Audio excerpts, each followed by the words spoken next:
nyinshi zigasambuka. Akarimi gashobora kukuvuga neza iyo muri kumwe ukaryoherwa,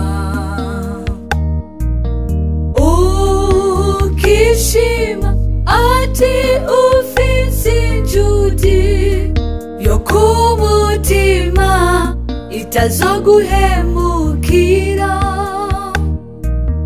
Kumbi amufanye akuvuga nabi mu bagenzi bakakwanka ataco mupfa. Twige gufatira imizacu kuko arizo zidutandukanya n'inshuti n'abagenzi. Akarimene kamwe kavuga ngo Yesu nabambwe, nabambwe, nabambwe, nabambwe. Natwe aya majambo tuvuga niyazotuma dutsinda canke dutsindwa n'urubanza. Akarimene kamwe kavuga ngo Yesu nabambwe, nabambwe, nabambwe, nabambwe.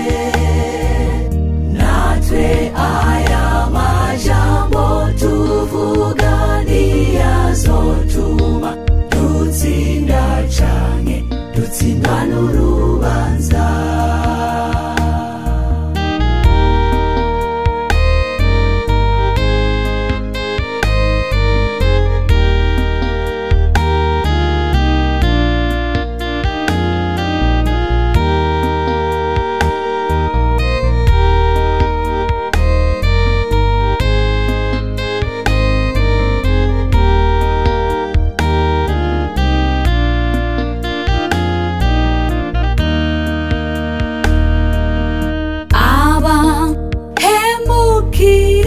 Inshuti zabo bakoresha akarimi mu guturira.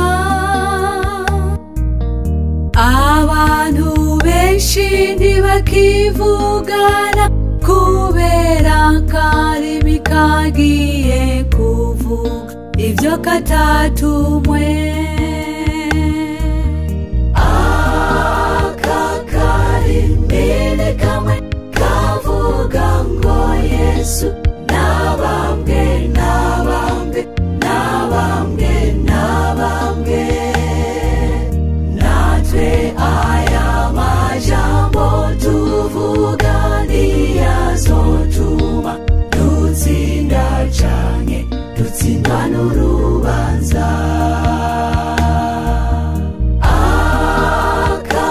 Akarimene kamwe kavuga ngo Yesu nabambwe, nabambwe, nabambwe, nabambwe. Natwe aya majambo tuvuga niyazotuma dutsinda canke dutsindwa n'urubanza.